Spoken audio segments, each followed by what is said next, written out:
Please subscribe the channel and press bell icon for notification. नया वित्त वर्ष शुरू हो चुका है और टैक्स बचाने के लिहाज से अगर आपने अभी से कदम उठाना शुरू कर दिया तो साल के आखिर तक ना सिर्फ ज्यादा टैक्स बचा पाएंगे बल्कि अलग अलग झंझटों से भी आपको छुटकारा मिल पाएगा। और इस बीच कोई भी उलझन होगी तो टैक्स गुरु हाना, जी हाँ, हर हफ्ते टैक्स बचाने के हम आपको टिप्स देते रहते हैं और हर उलझन को दूर करने की भी कोशिश करेंगे। नमस्कार, मैं हूं लक्ष्मण राय और आज आपके सवालों का जवाब देने के लिए और टैक्स बचाने के टिप्स देने के लिए हमारे साथ हैं जाने माने टैक्स एक्सपर्ट शरद कोहली साहब। कोहली साहब, आपका स्वागत है टैक्स गुरु में। और कोहली साहब से हमने कुछ खास रिक्वेस्ट किया है जो शो में आगे वो बताएंगे, इसके बारे में जानकारी देंगे। लेकिन सबसे पहले अपने दर्शकों को बता दो कि इस बार शो में क्या कुछ खास रहने वाला है। नए वित्त वर्ष में टैक्स प्लानिंग के लिहाज से क्या उठाएं कदम ताकि कम से कम हो सके टैक्स की देनदारी। अगर आप बड़े बड़े कैश ट्रांजैक्शन करते हैं तो जानिए कुछ खास नियम, वरना चुकाना होगा भारी भरकम टैक्स। और अगर आपने जीएसटी में रिटर्न की फाइलिंग की नई व्यवस्था QRMP चुनी है तो कैसे चुकाना होगा टैक्स। इन सारे मुद्दों पर बातचीत करेंगे। लेकिन जैसा कि शुरू में मैंने कहा था कि नया कारोबारी साल शुरू हो चुका है, कई लोगों के काफ़ी टैक्स कट गए होंगे। कुछ लोग अफसोस कर रहे होंगे काश यहाँ पे टैक्स बचा लिए होते तो टैक्स की देनदारी कम हो जाती, टैक्स कम कटता। लेकिन खैर, जो हो गया हो गया। लेकिन नया कारोबारी साल शुरू हो गया है, अभी से आपको इन सारे मुद्दों पर विचार करने की ज़रूरत है कि टैक्स हम कैसे बचा सकते हैं ताकि टैक्स की देनदारी कम हो सके। हालांकि उसके बहुत सारे लंबे चौड़े तरीके हैं, लेकिन संक्षिप्त में मैं चाहूँगा शरद कोहली साहब कि आप हमारे दर्शकों को बताइए कि मोटे मोटे कौन से तरीके हैं जिसका ख्याल रखना चाहिए, जिस पर अभी से अमल शुरू कर देना चाहिए दर्शकों को। जी हाँ लक्ष्मण, पहले तो मैं CNBC आवाज के और टैक्स गुरु के सभी दर्शकों को इस नए वित्तीय वर्ष की बहुत बहुत मुबारकबाद देता हूं। हम लोगों के लिए नया साल दो बार आता है, एक तो 1 जनवरी को होता ही है जब बाकी की दुनिया मनाती है, और ये जो लोग टैक्स से जुड़े हुए हैं उनके लिए 1 अप्रैल से जो नया वित्त वर्ष शुरू होता है उसकी भी शुभकामनाएं हमें देनी बनती है। हम कोशिश करते हैं कि आपके लिए आपकी आय ज्यादा से ज्यादा हो और टैक्स प्लानिंग के माध्यम से टैक्स कम से कम जाए। जी हाँ, आपने बिल्कुल ठीक कहा।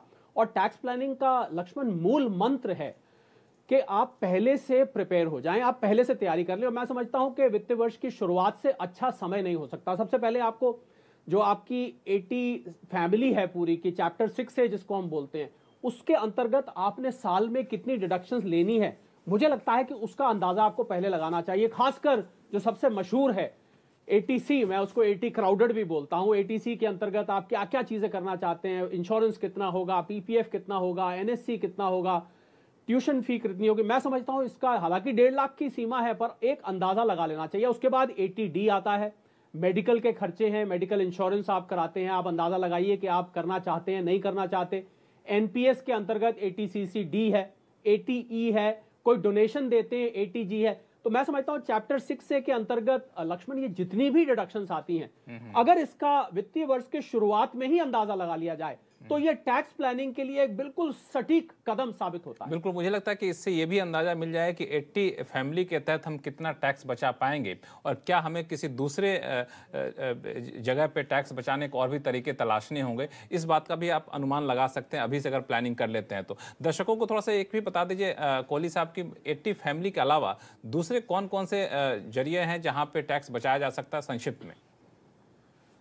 जी हाँ, 80 फैमिली के अलावा लक्ष्मण जो लोग हाउस रेंट अलाउंस का बेनिफिट लेते हैं, HRA जिसको हम कहते हैं, मुझे लगता है उनको अपनी रेंट रिसीट के वो साल में किराया कितना देंगे, किसको देंगे, rent agreement Please subscribe the channel and press bell icon for notification. बनाना वगैरह, वो सब उसको पहले तय कर लें। इसके अलावा एक चीज जो लोग भूल जाते हैं लक्ष्मण, वो है कैपिटल गेन अकाउंट स्कीम, जिसका हम निरंतर जिक्र करते रहते हैं कि अगर कैपिटल गेन अकाउंट स्कीम के अंतर्गत आपकी समय की मियाद पूरी हो रही है तो आप उसका ध्यान रखें। बहुत सारे मैंने देखा है लोग उनका डिपॉजिट करा का करा रह जाता है, वो उसको यूज नहीं करते हैं कैपिटल गेन बचाने के लिए, तो उस पर एक दफे नजर मार लें कि आपका क्या। और यहां न्यू रेजीम और ओल्ड रेजीम, क्या रेजीम आपने चूज करना है ये फैसला भी आपको अभी करना है। आप जानते होंगे सैलरी वाले हैं तो आप उसको हर साल नई रेजीम चूज कर सकते हैं, बिजनेस वाले हैं तो एक बार आप अगर ओल्ड में गए तो आपको फिर वापस आप नहीं आ पाते हैं, दोबारा आप ओल्ड में नहीं जा सकते हैं। तो ये भी आप फैसला इस वित्तीय वर्ष की शुरुआत में करके और अपने टैक्स को कम से कम प्लानिंग के साथ बढ़िया तरीके से भरें।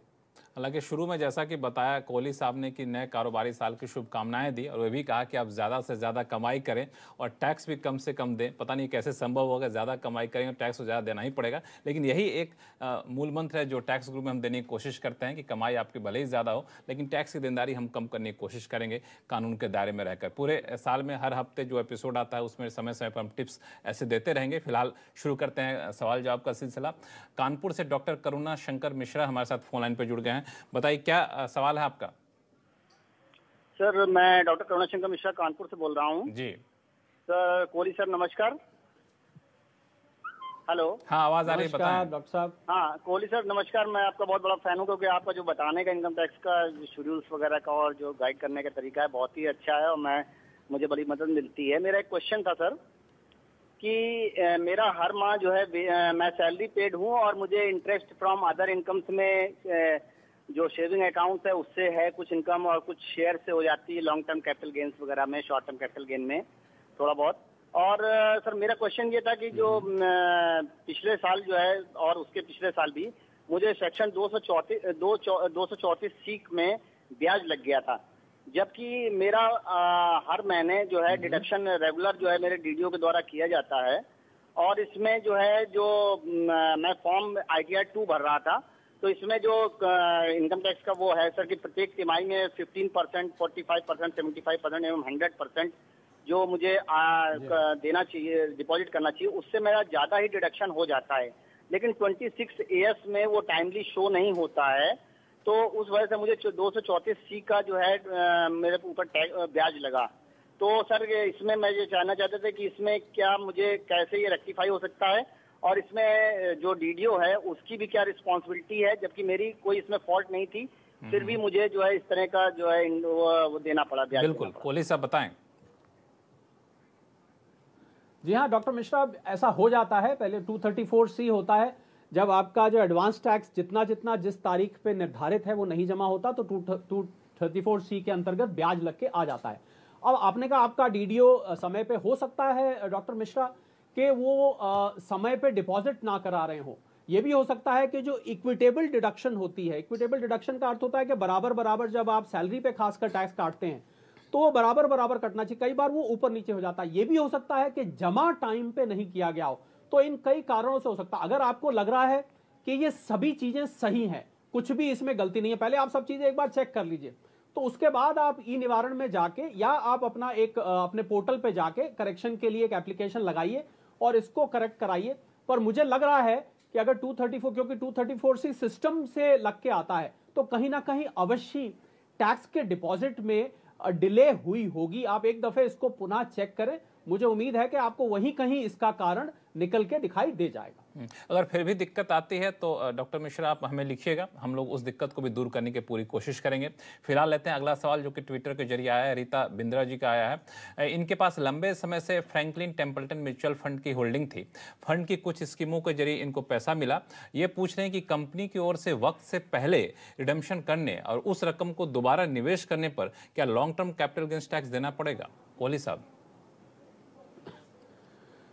जी हाँ रीटा जी, अगर समय से पहले रिडेम्पशन हो जाता है तो देखिए capital Please subscribe the channel and press bell icon for notification. Gain लगता है 3 चीजों पे। आपने कितने पीरियड होल्ड किया है, आपको प्रॉफिट हुआ है कि नहीं हुआ, और आपका रिडेम्पशन हुआ है कि नहीं हुआ। तो कंपनी ने समय से पहले किया, ये इस बात को डिसाइड नहीं करेगा कि टैक्स लगेगा कि नहीं लगेगा। अगर वो लॉन्ग टर्म है तो उस पर लॉन्ग टर्म कैपिटल गेन लगेगा। और दूसरा आपने पूछा कि क्या री इन्वेस्ट करने पर ये टैक्स बचेगा। जी नहीं, म्यूचुअल फंड्स में ये सुविधा उपलब्ध नहीं है। ये सुविधा केवल आप मकान बेच के मकान खरीद रहे हैं या कोई और एसेट बेच के मकान खरीद रहे हैं, 54F जिसको हम कहते हैं, वहां पर ये सुविधा है। म्यूचुअल फंड में दोबारा इन्वेस्ट करने पर रीटा जी ये आपको बेनिफिट नहीं मिलेगा। इसमें कोहली साहब एक कैच ये है कि ये फोर्स रिडेम्पशन था, यानी इन्होंने मांगा नहीं था। जो फ्रैंकलिन टेम्पल्टन का मामला उठा था तो इनको मजबूरन कंपनी की तरफ से दिया गया कि आप ले लीजिए, इन्होंने खुद से रिडेम्पशन नहीं कराया था। तो इसका कोई टैक्सी देनदारी पर असर पड़ता है?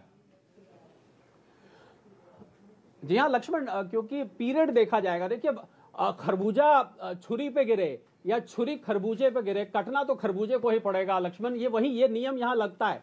मतलब आपका फोर्स रिडेम्पशन हुआ, अर्ली रिडेम्पशन हुआ या आपने रिडेम्पशन किया, प्रश्न ये उठता है कि आपका कितने पीरियड होल्डिंग रहा और उस पर कैपिटल गेन हुआ कि नहीं। तो फोर्स रिडेम्पशन इसमें एक कंडीशन लक्ष्मण नहीं बनती है, कैपिटल गेन देना तब भी बनेगा। बिल्कुल, आपका समझाने का जो ये तरीका है कोहली साहब, इसी के को लेकर हमारे दर्शक बड़े कायल रहते हैं कि काफ़ी आसान भाषा में आप समझाते हैं कि भले ही फोर्स रिडेम्पशन हो या फिर ना हो, आपने खुद लिया हो, आपको टैक्स की देनदारी उतनी ही बनेगी। चलते हैं अगले सवाल के पास, जो कि मुजफ्फरनगर से जलील अहमद साहब का आया है। ये हमारे साथ फोन लाइन पर जुड़ भी गए हैं। बताएं अहमद साहब, क्या उलझन है आपकी? मैंने आईसीआईसीआई लाइफ इंश्योरेंस का यूनिट लिया था 10 साल पहले जी। 1 लाख रुपए जमा किया था वन टाइम, और इसमें जो इंश्योरेंस अमाउंट लिखा था 1,25,000। तो मैंने वेट किया पूरे 10 साल और मुझको फिर अब मैच्योरिटी अमाउंट मिला है 2,26,000 इस तरह। उसमें टीडीएस भी कटा 4,700। ठीक है। तो मैं तो अंडर इंप्रेशन था कि यूनिट का ये अमाउंट टैक्स फ्री होगा, लेकिन जब टीडीएस कटा तो मुझे लगता है कि इस पे शायद टैक्स देना पड़ेगा। तो इसमें कितना मुझे कुछ तो फ्री होगा? जी हाँ अहमद भाई, हम आपको तरीका बता देते हैं कि कैसे कैलकुलेट किया जाता है। देखिए, पहली बात तो इंश्योरेंस पर लोग ये मानते हैं 10(10)(d) के अंतर्गत मैच्योरिटी पर टैक्स नहीं लगता। वो वहां नहीं लगता है जहां आपका प्रीमियम 10% 2012 के बाद या 20% 2000 पहले से पूरे सम एश्योर्ड का उतनी लिमिट पर हो। तो वो तो है नहीं इसमें, क्योंकि ये तो यूलिप है। तो पहली बात तो इस पर टैक्स लगेगा, 10(10)(d) की एग्जेम्पशन नहीं आएगी।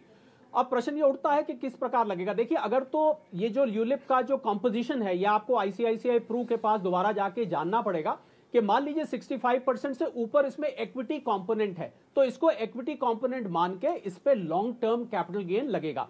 और अगर इस पे इक्विटी कंपोनेंट 65% या उससे कम है, तो फिर ये डेट फंड माना जाएगा और इस पे 20% लगेगा।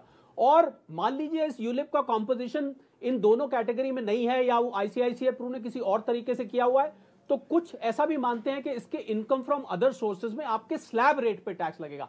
तो अब मूल मंत्र यह हुआ कि आपको एक बार आईसीआईसीआई प्रू से इस पूरे यूलिप का जो इन्वेस्टमेंट कॉम्पोजिशन है वो एक बार पूछ लेना चाहिए। मैंने आपको तीनों बता दिए, तीनों में से कोई एक ना एक अवश्य लगेगा, परंतु टैक्स लगेगा अहमद भाई, ये पक्का है।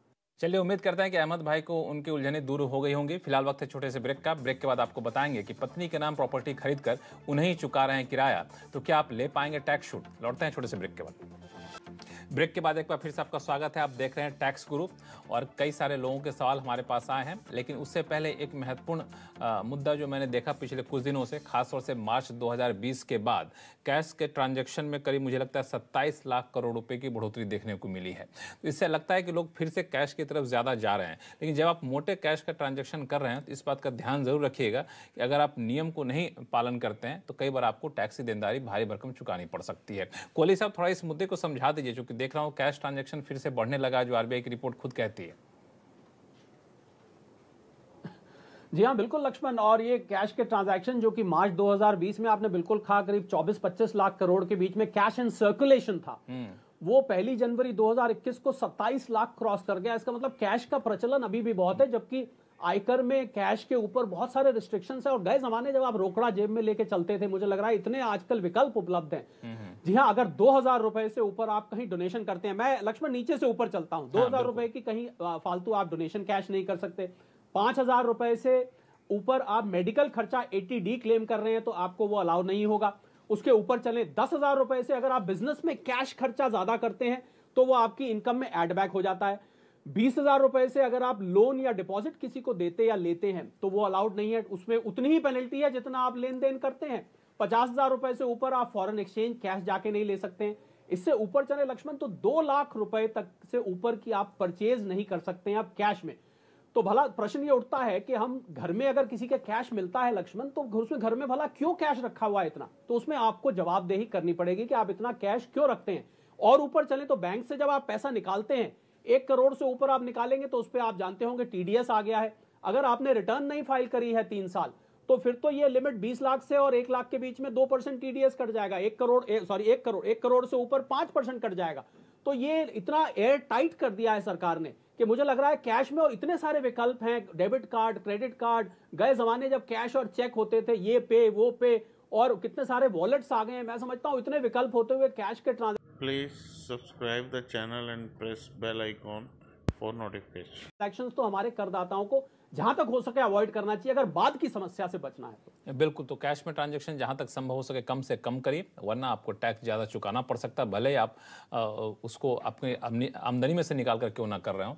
तो इसलिए जो टिप्स बताया कोहली साहब ने उसका खास तौर से ख्याल रखिए। वापस चलते हैं सवाल जवाब के सिलसिले पर, और कोलकाता से विनोद सिंह हमारे साथ फोन लाइन पर जुड़ गए हैं। विनोद जी बताइए क्या सवाल है आपके। हाँ, गुड मॉर्निंग जी नमस्कार, बताएं विनोद जी क्या हाल है आपके। कोलकाता में तो अभी चुनाव का माहौल होगा।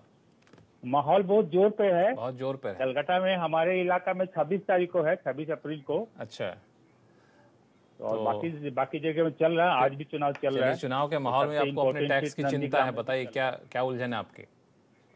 सर हमारी उलझन है कि मैं कलकत्ता में जादवपुर में रहता हूँ और हमारी जो फ्लैट है वो हमारे मिसेज के नाम में है। ठीक है। एवरी मंथ में हाउस रेंट कंपनी से मुझे मिलती है, लेकिन मैं इसको क्लेम नहीं कर सकता हूँ। तो मेरा आपसे यही प्रश्न है कि क्या मैं मिसेस को हाउस रेंट दे सकता हूँ? अगर हाँ तो कितने रुपए लिमिट होगा? क्योंकि अभी तो गवर्नमेंट के रूल के हिसाब से हमारा बेसिक का 50% हाउस रेंट मिल रहा है। अच्छा ठीक है, कोहली साहब जवाब देंगे। कोहली साहब बताइए। जी हाँ विनोद जी, देखिए पति पत्नी कहा जाता है कि एक ही गाड़ी के दो पहिए होते हैं, पर आयकर के लिहाज से मैं आपको बता देता हूं, अगर आप जॉइंट मकान में रहते हैं या पत्नी के नाम मकान में रहते हैं, इसमें विनोद जी आप रेंट रसीद ले सकते हैं। उसमें शर्त यह है कि आप बकायदा रेंट एग्रीमेंट होना चाहिए, आपके अकाउंट से उनके अकाउंट में रेंट ट्रांसफर होना चाहिए। परंतु अब यह परंतु बहुत ध्यान से सुनने वाला है कि अगर इस मकान की खरीद में आपका पैसा भी लगा है, मतलब आपकी पत्नी का सेल्फ अर्न खुद का कमाया हुआ या खुद की सेविंग्स के अलावा आपका पैसा भी लगा हुआ है, मान लीजिए आधा आपका लगा हुआ है आधा उनका, तो जितना आप रेंट देंगे ना विनोद जी, उसका आधा आपकी इनकम में जाके वापस जुड़ जाएगा सेक्शन 64 के अंतर्गत। तो इस बात पे ध्यान रखिए। और अगर आपका नहीं लगा हुआ है या कुछ अंश लगा हुआ है तो उस अंश का आप बेनिफिट ले सकते हैं, पर रेंट एग्रीमेंट होना चाहिए, पेमेंट बकायदा बैंक से जानी चाहिए और एक रेंट रिसीट जरूर आप अपनी पत्नी से ले लीजिए। पत्नी को कितना अच्छा लगेगा बुरा लगेगा उसमें हम दखल नहीं देते हैं, वो बिल्कुल आपका अंदरूनी मामला है, लेकिन जो इन्होंने तरीका समझाया उसका पालन करेंगे तो हो सकता है कि आप टैक्स बचा भी पाएंगे। और बिल्कुल उन्होंने कहा कि आप रेंट रिसिप्ट आप ले भी सकते हैं और इसका फ़ायदा उठा भी सकते हैं। फिलहाल ये सारे सवाल थे इनकम टैक्स से जुड़े हुए, अब बारी है जीएसटी जुड़े सवाल लेने की।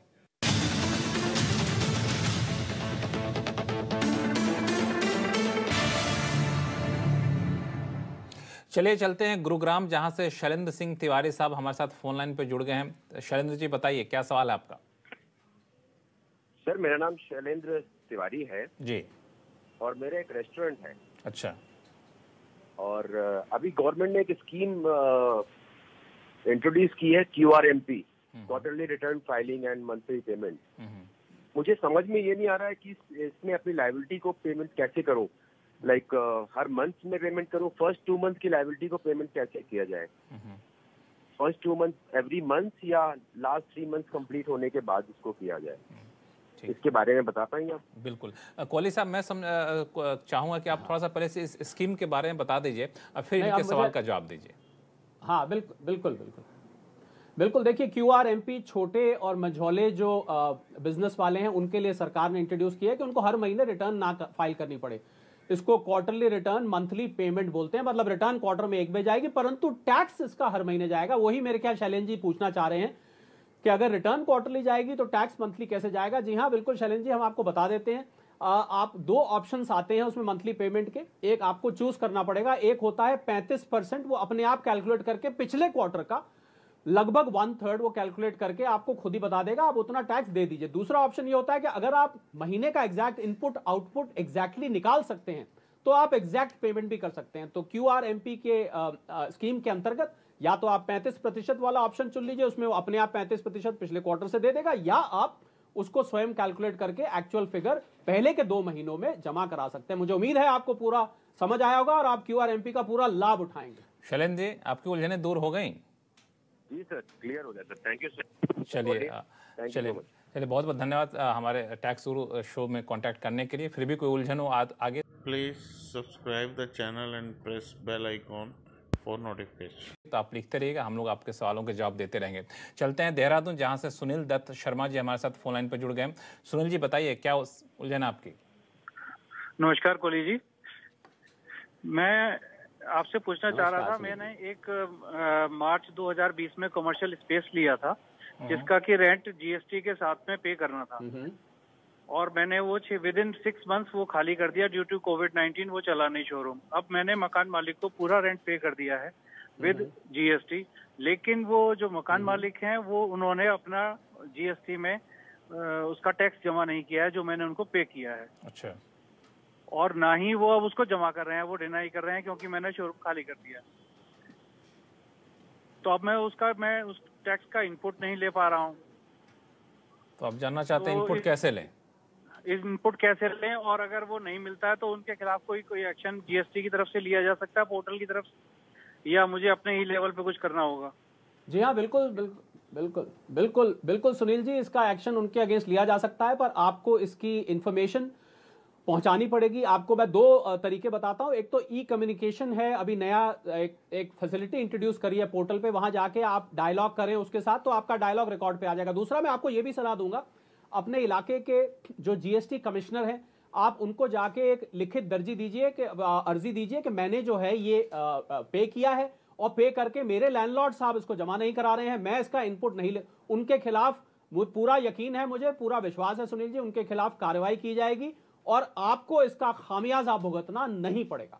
बिल्कुल, ऐसे कई सारे सवाल आते हैं कोहली साहब, जहां पे टैक्स तो चुका दिया होता सामने वाला शख्स, लेकिन उधर से जीएसटी नहीं चुकाया जाता है तो आईटीसी नहीं मिल पाता। और आपने बहुत सही तरीका बताया कि अगर जीएसटी के विभाग को इसकी जानकारी दी जाए तो वो भी अपने स्तर से कार्रवाई कर सकते हैं। मुझे लगता है कि सिस्टम में भी थोड़ा सा इस तरह से बदलाव करना चाहिए ताकि जिन्होंने टैक्स चुका दिया उनकी तो कोई गलती है नहीं, उनका इनपुट टैक्स क्रेडिट आप क्यों रोक रहे हैं? सामने वाले नहीं चुकाया वो तो उसकी गलती है। खैर, ये जीएसटी का स्ट्रक्चर है, अभी तो कानून यही कहता है कि सामने वाला जब तक कि नहीं चुकाएगा आपको आईटीसी नहीं मिलेगा, और अगर नहीं चुकाता है तो आप इसकी शिकायत जरूर कर सकते हैं जीएसटी में। हो सकता है जीएसटी विभाग इस पर आगे कार्रवाई करे।